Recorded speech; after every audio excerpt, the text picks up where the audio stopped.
Hello, everyone. We are going to do another career Q&A this morning. This might be 3 in a row. I cannot remember, to be honest.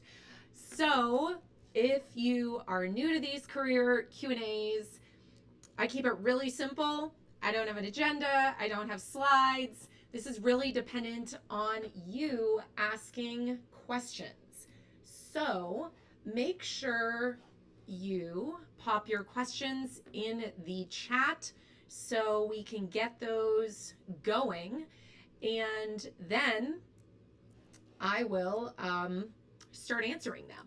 So I'm going to give a few people a couple of minutes to join. This is very last minute. I just scheduled it 10 minutes ago or something. But the response has been really awesome. So I wanted to keep it up before I log off for the weekend because I'm heading out of town. So put your questions in the chat. And while you are doing that, I want to make a few quick announcements. And I have a very, very exciting announcement at the end. But once you see it, it's going to be a big distraction. So I'm going to save it until the end. So in case we haven't met yet, my name is Sarah Duty. I am a UX researcher and experience designer, and also the founder and CEO of something called Career Strategy Lab. And we help people in product, tech, design learn how to really design their career and apply strategy to their careers, whether that's design strategy, marketing strategy, sales strategy, to help you achieve whatever your goals are. Maybe it's to get promoted, get a job, get into management, maybe even get out of management. You know, when you reach a certain point in your career, you might realize, this ladder I've been climbing, I don't really like it. And so we help you apply strategy to your career so you can achieve whatever your goals are. And they vary for all of us. All right, so the first announcement I have is that next Thursday, I am teaching a workshop called Product Strategy for Your Career. And not surprisingly, we are going to cover how to apply product strategy, design strategy, marketing sales strategy to your career. So it's going to be awesome. I've taught this once or twice before, and the response is pretty awesome. People have said I should make this like a 4-week long workshop instead of just 1 hour. But I want to get the link to that workshop for you, and now I can't find it in my notes. So give me a second while I find that, because it was right here and then I was taking too many notes this morning. Found it.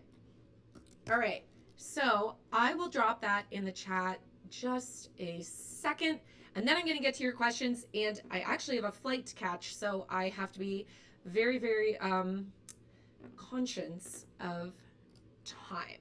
All right, I'm putting the link in the chat for the workshop on Thursday, oh my gosh, August 10th. Geez, this year is flying by. All right, there it is. So I want to jump to the questions now.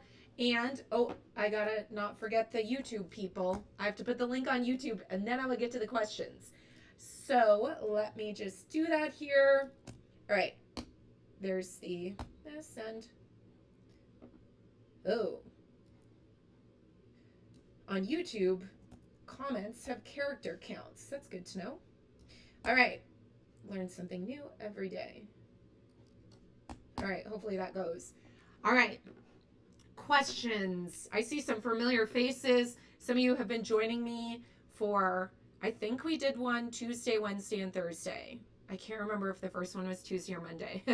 Anyway, let's get started here. Okay. Nancy says, what elements should one add to their portfolio when they are fresh out of UX or UI bootcamp, like Nancy's case, Career Foundry, but so many others out there, right? Okay, so we could talk about portfolios for 4 hours, but we don't have time. So, what are the most important things to think about if you're creating a portfolio fresh out of a boot camp? Thing number one, chances are you probably have slides from some type of portfolio you may have made during your time in the boot camp, right? Maybe you had to make end of program presentations that you showed to people, etc. The thing to remember is the user or the audience of that portfolio is not the same as the people who are recruiters, who are hiring managers, right? And I say this because I see so many portfolios from people who come out of boot camps, and those portfolios, number one, a lot of times they sound like answers to a UX exam, meaning they describe or define UX terminology, processes, methodology, etc. And by that I mean, here's the affinity map. We make affinity maps to help organize thoughts and spot patterns and whatever. And it's like the user of your portfolio in the interview and hiring process doesn't need you to, put in the UX dictionary definition of what research is, affinity maps, etc. They don't want to just see that you know that. They want to see proof or receipts that you've done that previously. So that's thing number one, Nancy. Don't let the portfolio, don't try and reuse, verbatim what you may have already created. Remember, the user of your portfolio is different in those scenarios. And then the biggest thing that I see, and this applies to everyone, regardless of if you're in a boot camp or not. And we talked about this in yesterday's live stream. So go back to the Q&A from August 2nd and check that out. But to summarize what we talked about yesterday, most portfolios only focus on the what. And they do that through the visuals that they show, and they do that through the text that is in the portfolio. So it says, next we did user research. We conduct research to help understand the user. And it's like, obviously, and I'm being like a little feisty about this, but I see the mistake happen so often where people in their portfolios like state the obvious, and that's not going to help you stand out. So no stating the obvious, no only focusing on the what. So in that research case, okay, you did research, great. Tell me more. And the tell me more part, you got to think like a journalist. Think about, why did you do that research in the first place? How did it come to be? Why did you decide on that specific type of research? Why did you decide you wanted to talk to those specific types of people? What did you want to learn from that research? How did you do it? What methods, etc.? How many people did you talk to? Don't just say I did a survey. Was it with 5 people, 500, 5,000? That's a big difference, right? And then the last thing is, don't forget to say what happened. And that what happened doesn't always have to be, this project saved the company $1 million, because that's not reality, right? So instead, think about what happened. It could be that you saved the company $1 million. It could also be that you learned the hypothesis your team had was wrong. It could be that thing that got designed didn't work when it came to actually doing usability tests on that. So you have to explain what happened. And if you do those things, if you think like a journalist and go beyond the what, you will stand out, because so many portfolios read like answers to UX exams and only focus on the what. Nancy, I hope that helps you. I know that was a lot. Go back to yesterday's though, because I talked about it in that one as well. And let me know if that answered your question. I'm going to give it a thumbs up so I remember that I answered it. All right. Minal asked, how many case studies do we need to explain in an interview? How much time should we spend to explain each case study? I don't know. I can't predict what you're going to be asked in an interview, how much time you're going to be allocated, and things like those, that's really on you. Before the interview, ask those questions. Ask how long the interview is. Ask them if they can give you a short agenda, or ask them if there will be time for you to present something from your portfolio. If you ask these questions ahead of the interview, doing that will help eliminate so much of the anxiety, fear, worry, catastrophizing, etc., that you guys put on yourselves before interviews by not asking these questions. It's perfectly acceptable to ask questions like that. So, Manal, just ask and see what they say. And then if you're not able to ask, if you don't get answers, I would be prepared. You're only going to have time really for one, I think. Be prepared with one. I would be prepared. I'm kind of making this up right now, but I think, 5 minutes is way too short probably. I think if you could practice around 10 minutes or so, which I know also seems short, at least you can be confined to that 10 minutes. I think it's a lot easier to extend that 10 minutes if they give you 15, but it's a lot harder to take a 15-minute thing that you practice down to 10. You know what I mean? So Manal, hopefully that answers your question. A couple of people have asked, are the other Q&As saved? Yes, they're on LinkedIn. I don't know the exact UX of how you find them. You could go to my profile and then go to the activity section and then click and see the history of activity and just scroll through and find them. Alternatively, these are also on YouTube. If you just go to YouTube, I'll put it in the chat, www.youtube.com/SarahDuty. They will be there also. All right, so Kuhu wants to know, hey Kuhu, on the resume, if you have transferable skills from a previous position, should you combine all of those or highlight the specific transferable skills from specific jobs? So I think when it comes to your resume, you want to keep it chronological. It's much easier to skim, scan, etc. for both humans and the applicant tracking systems, or ATS, if you keep that chronological. Now, if you want to call out specific skills and experience, etc., that is possible through a couple of things. Number one, cover letter. Great opportunity to highlight skills and experience that you think perfectly aligns with the job you're applying to. So cover letters, I think there's value in them for that reason, because it allows you to help point out things that people could easily miss on your resume. And I think cover letters are not dead. Some people will say they are a waste of your time, but my argument is, what if that one cover letter you send is the thing that helps capture people's attention and spark their interest and actually spend more than 6 seconds with your resume, and then you get an interview.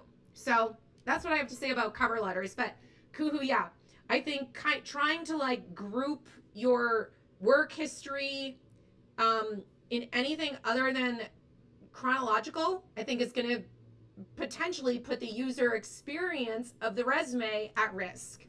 Let me know if that answered your question. I hope I understood it. All right, we have a ton of questions, and I need to leave soon because my flight boards in 75 minutes. Don't worry, I live close to the airport. All right, so let's see here. What else do we have? I'm trying to answer ones we haven't really covered in the last 2 days also.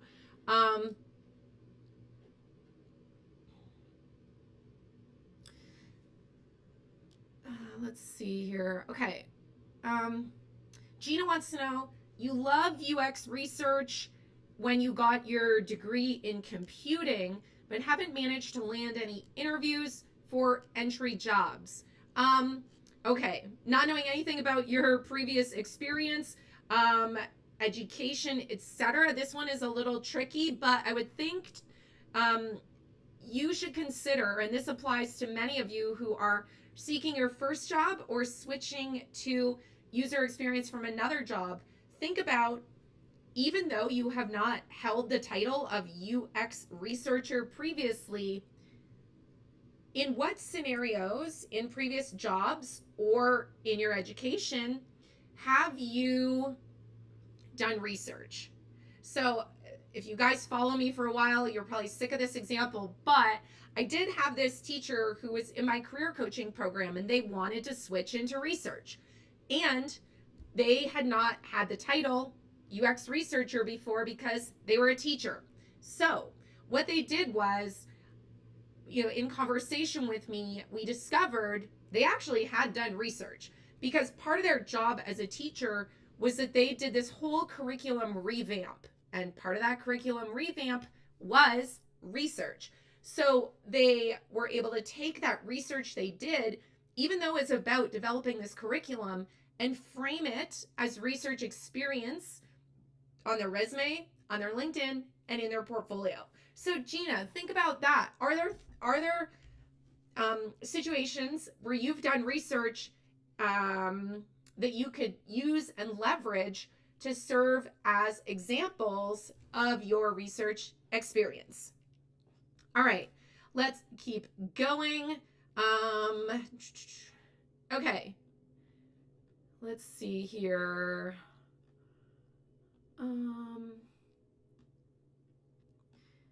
Okay, Morgan wants to know, how do you show work examples in a portfolio when you did them as part of a corporation, meaning it is confidential information that you're not allowed to show? So go back to yesterday's Q&A.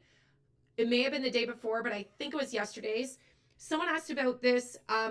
They had worked at some government agency. I have no idea what it was. Same situation as you. I answered this question, but at a high level, and obviously I'm not an attorney, but I would ask yourself, number one, are there ways you could talk about this without saying the company name? Can you abstract it? And now that I'm saying this, it was yesterday. So go back to yesterday's Q&A. So I would challenge you, like if we were to sit down and have coffee and I said, tell me about this project, but don't tell me the company name, and try and abstract it a little, that might help you see how you could include it in your portfolio. Now, when it comes to visuals, there may be this situation where you absolutely cannot show anything. Okay.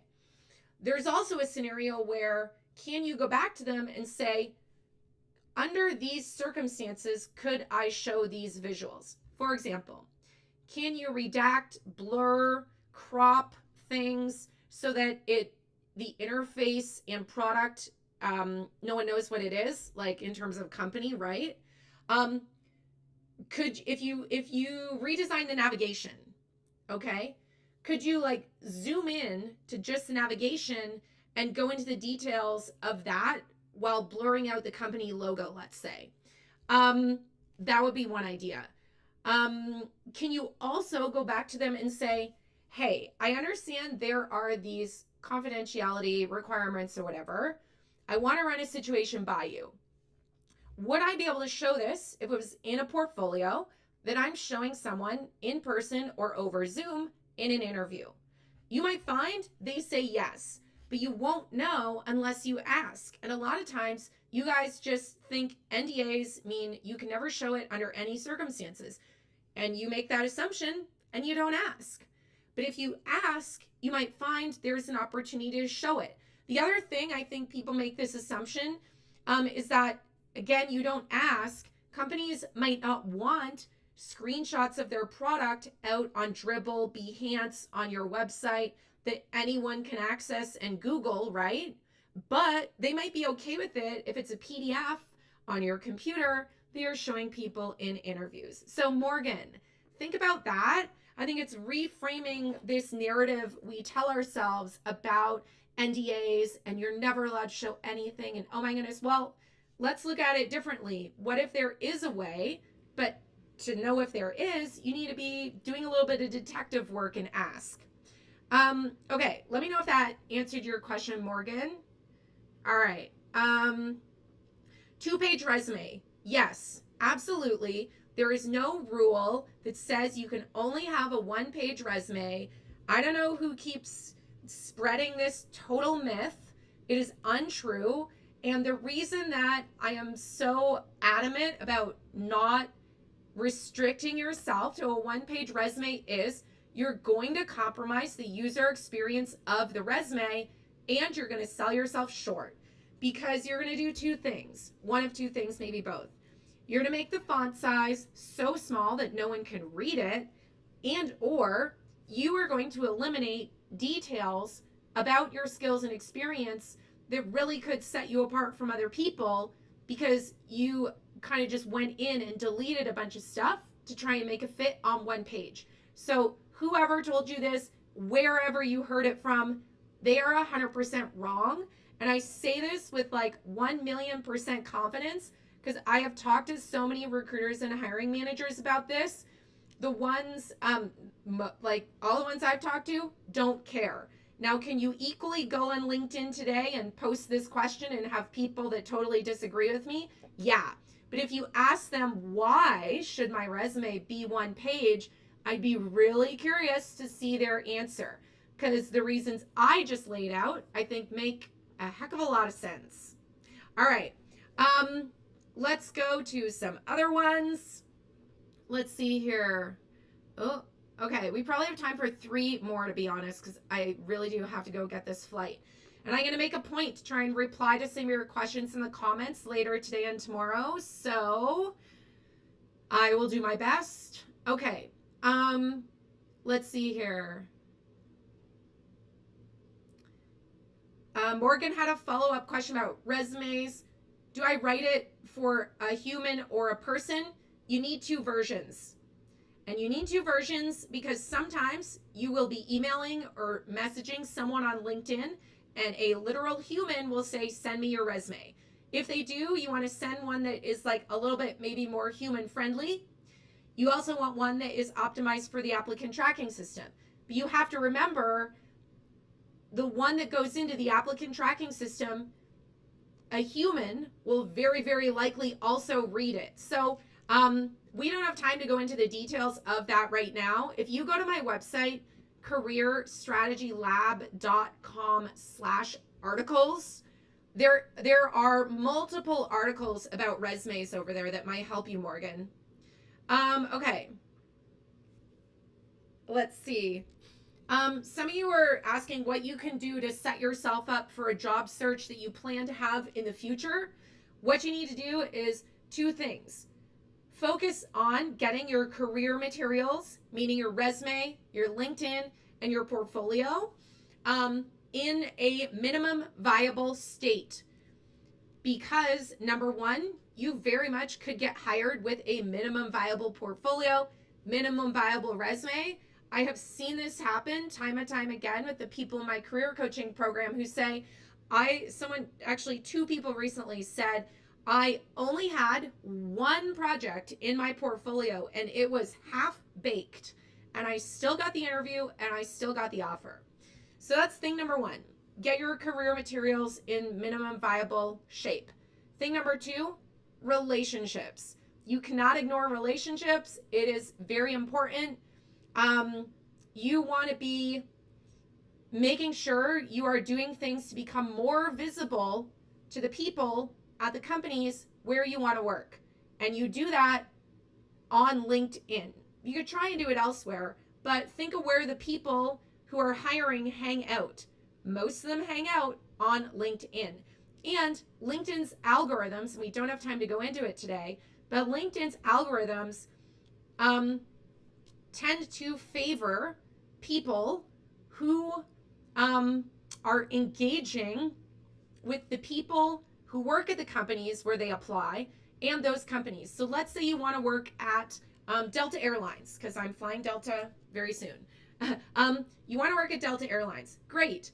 You should be going and finding people who work at Delta Airlines on LinkedIn, which is not that difficult to do, and start like communicating with them. this is like basic social skills. A lot of you are like, what do I say? I'm so scared. It's like, did they post something on LinkedIn? Leave a comment, but don't just say cool, neat, nice, hey, like don't leave one word comments. Like seek to have a conversation in the comments. And LinkedIn's algorithm, especially the one that impacts or feeds into LinkedIn Recruiter, could bump you when someone from Delta Airlines is searching for, say, a UX researcher. We'll have to do like a dedicated live about that, but leverage LinkedIn. And a lot of people say, I don't like LinkedIn. I don't like social media. LinkedIn feels toxic. It's not safe, etc. Okay, right now, the way the world works is that people who are looking for people to hire hang out on LinkedIn. So if you want to be visible on LinkedIn to these people, you have to hang out on LinkedIn. It's like people who are looking for a partner and complain that, there's no one in their town that they think is cool enough to date and it's so hard to meet people. If those people never leave their house, how are they ever going to find anyone, right? It's not like someone's going to come knocking at their door one day and their soulmate's there. That's ridiculous. That is what you're really doing if you're digging your heels in and saying, I'm not going to post on LinkedIn. I don't want to, subject myself to negative comments and all this stuff. It's like, okay, I get a lot of negative comments all the time. Do I keep showing up on LinkedIn? Yes. And if you're searching for a job, LinkedIn is where you can be the most visible, in my opinion. Okay, one more, and I really have to go. You have to follow me on Instagram to see if I make my flight. Okay. Let's see. Nosley wants to know, is having a boot camp certificate enough? You've spoken with a bunch of people and they advise it's not enough, needing design skills or HCI. Okay. I have an article on my website, careerstrategylab.com/articles. A few articles about how to get hired after a UX boot camp. There's a lot of great tips in there, but one thing to remember, and it's very much also a mindset thing, is going to a boot camp is not a ticket to get hired. And I know they make you think that because that's how they do their marketing and they promise that you'll get hired. But I also know a lot of people don't get hired, unfortunately. And part of that is because many of the boot camps don't do a good job at teaching you the get hired part of the process. The other thing is companies want people who have experience, who can hit the ground running. And also we have to remember companies have kind of leaned down, not all of them, some of them. So even though maybe in the past they would have hired lots of junior people because they had other people to kind of coach them and help them, a lot of the people that could have been mentoring, coaching, etc., may not be there. So that's kind of a problem of the market right now. I think what you need to do though is think about, because many people switch from other careers into UX. What you need to think about, and this goes back to what we talked about in the beginning, what experience do you have from your previous education, from your life experience, from your other job that might give you an edge over other candidates? The other thing for all you switchers out there to think about is, let's say you previously worked in education as a teacher and you're switching into user experience. All right, great. What you need to do is maybe focus your job search on getting hired as a UX designer, UX researcher at an education company. Because if you apply to a job at an education company and there are other candidates who have 0 years of experience in education, and you apply and you have 5 years of experience in education, that might give you an edge over other candidates because you have that industry domain knowledge that they may lack. And even though maybe you have 0 or 1 years of experience in user experience, that experience as a teacher from your previous career could give you the edge. So for all of you switchers, think about that. One of you asked about ageism in user experience. I just did a podcast episode about this. Let me find it. Hold on. It was in June, I believe. Yes, May 29. Okay. Pod episode about. Cool. Okay. There that is. And don't forget, that's the last question. Don't forget 2 things. I am hosting that workshop next Thursday, product strategy for your career. Free workshop. You can RSVP. I'm going to dump the link in the chat. And then the other announcement, which I don't know if I should do this, but I guess I just will. The other announcement is that I launched a new thing this morning. I've always wanted to make, I got to get the right URL. Yes. I've always wanted to make like physical products to sell that are kind of like inspiring and could be inspiring for, you know, your career or your job search or design inspiration, or like for someone that is not a designer. Anyway, I just dropped that link in the chat to this little Etsy store I launched this morning. So you guys are literally the first to know. So thanks for showing up here this morning. I'm going to drop it on Instagram. I don't know, maybe when I'm on the flight. And that is all I have time for. So I hope this was helpful. I will try and do more of these. So make sure you follow me on LinkedIn. If you hit that bell icon on my profile at the top right, I believe, you'll see, or you'll be notified when I go live. But that's it. So I'd love your feedback on my little shop. I will post a link to it on LinkedIn later, so maybe I can get some comments. And I hope to see you at the workshop next Thursday. I really love the little products in the shop. There's t-shirts, there's tote bags, there's laptop stickers, and there are pins right now with more to come. All right. Thanks, guys. Have a great Thursday, and I will talk to you soon. I got to go get my flight. Bye.